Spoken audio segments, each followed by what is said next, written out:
Pregnancy ladies के जिंदगी का सबसे चैलेंजिंग और इम्पोर्टेंट पीरियड होता है। इस दौरान उनके शरीर में मेंटली और फिजिकली कई सारे चेंजेस होते हैं। फिजिकली जो चेंजेस होते हैं उनके असर तो हमें बाहर से दिखाई देते हैं, लेकिन जो चेंजेस इंटरनली होते हैं वो काफी इंटरेस्टिंग होते हैं, जिनके बारे में हमें पता नहीं चलता। उनकी बॉडी इस फेज में कई सारी एडजस्टमेंट करती है जो किसी मैजिक से कम नहीं होती और जिनके बारे में आपको जरूर जानना चाहिए। क्या आप जानते हैं कि आपके बच्चे का एम्ब्रियो जब आपकी यूटेरस में डेवलप होने लगता है तो उसके ऊपर सबसे पहला हमला कौन करता है?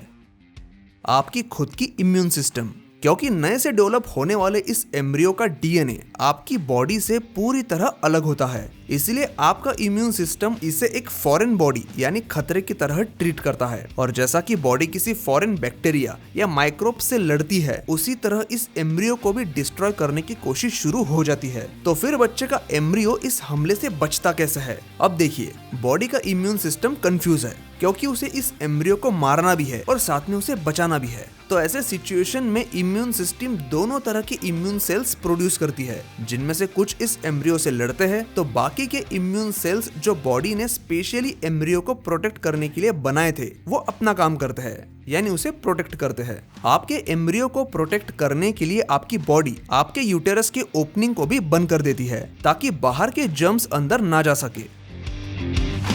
प्रेगनेंसी में कुछ खास हार्मोन्स का काफी इंपॉर्टेंस होता है। BHCG जो चाहिए होता है प्रेगनेंसी को मेंटेन करने के लिए, एस्ट्रोजन चाहिए होता है डिलीवरी स्मूथ होने के लिए और प्रोजेस्टेरॉन चाहिए होता है मसल रिलैक्सेशन के लिए। अक्सर प्रेगनेंसी के दौरान कॉन्स्टिपेशन की दिक्कत शुरू होती है। क्या आपको इसके पीछे का रीजन पता है? जैसे जैसे फीटस की साइज बढ़ती है आपका गर्भाशय भी बड़ा होता है। अब बड़े हुए गर्भाशय को एडजस्ट करने के लिए पेट में जगह होना तो जरूरी होता है। तब काम आता है प्रोजेस्टेरॉन और रिलैक्सिन। ये मसल को सिग्नल देते हैं कि आप थोड़ा लूज हो जाइए और यूटेरस के लिए जगह बनाइए। अब इसी के साथ डाइजेस्टिव ट्रैक्ट की वो मसल भी लूज हो जाती है जो हमारी पॉटी को शरीर से बाहर फेंकती है। अब जैसे ही ये मसल लूज होती है, पॉटी के लिए प्रेशर नहीं बन पाता और कॉन्स्टिपेशन की दिक्कत शुरू हो जाती है।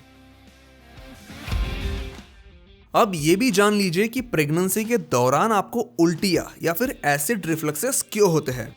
ये भी होता है मसल के लूज होने की वजह से। हमारे स्टमक के ऊपरी हिस्से की मसल लूज होने की वजह से कभी कभी वो स्टमक में मौजूद एसिड को ऊपर जाने से नहीं रोक पाती और फिर जैसे ही ये एसिड ऊपर आता है, उल्टी या जलन शुरू हो जाती है।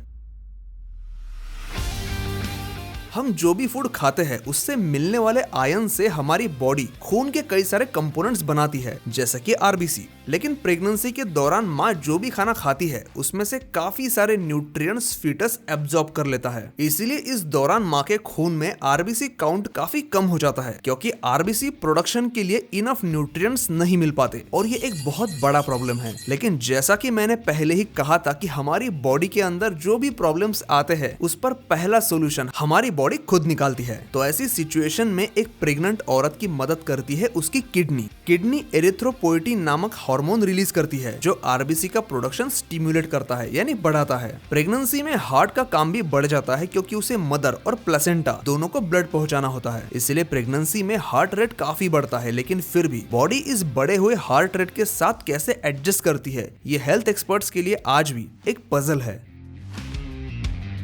हमारे लंग्स और पेट के बीच में एक मसल होती है जिसे डायफ्राम कहते हैं। ये डायफ्राम लंग्स की मूवमेंट में हेल्प करता है, यानी कि इनडायरेक्टली हमें सांस लेने में मदद करता है। अब जैसे जैसे यूटेरस की साइज बढ़ती जाती है ये पहुंच जाता है हमारे डायफ्राम तक, जिससे डायफ्राम अपना काम ठीक तरह से नहीं कर पाता क्योंकि उसे कॉन्ट्रैक्ट और रिलैक्स होने के लिए जगह ही नहीं बचती। इस वक्त भी आपकी मदद करने आ जाता है प्रोजेस्टेरॉन। ये डायफ्राम को स्टिम्युलेट करता है ताकि कम जगह में भी वो अपना काम कर पाए और सिर्फ माँ ही नहीं बल्कि बच्चा भी बिना किसी दिक्कत के सांस ले पाए।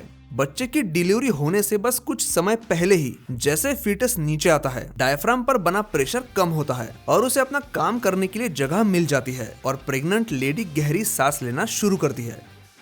ये सुनकर आपको ऐसा नहीं लगता कि हमारा शरीर दुनिया की सबसे बेस्ट मशीन है जिसमें चाहे कुछ भी प्रॉब्लम आए उसका सोल्यूशन हमेशा तैयार रहता है। और खासकर प्रेगनेंसी, ये ह्यूमन बॉडी की ऐसी फेज होती है जिसमें कई सारी ऐसी चीजें बॉडी के साथ होती है जो सुनने में किसी जादू जैसी लगती है। प्रेग्नेंट महिलाओं पर किए गए एक रिसर्च में ये बात भी सामने आई है कि प्रेगनेंसी का जादू सिर्फ यूटेरस और शरीर पर ही नहीं बल्कि बाकी हिस्सों पर भी चलता है। यहाँ तक कि प्रेग्नेंट महिलाओं के दिमाग के कई सारे हिस्सों में भी बदलाव देखे गए हैं। प्रेगनेंसी से पहले और बाद में किए गए ब्रेन स्कैन्स में ये पता चला है कि प्रेगनेंसी के बाद दिमाग में ऐसे बदलाव होते हैं जिससे एक माँ अपने बच्चे के सिर्फ चेहरे के हाव भाव देखकर ही बच्चा क्या कहना चाहता है ये समझ सकती है ना। काफी इंटरेस्टिंग। तो ये थे वो चेंजेस जो प्रेगनेंसी के दौरान होते हैं, जो सुनने में थोड़े जादुई होते हैं, लेकिन यही तो हमारी ह्यूमन बॉडी की खासियत है।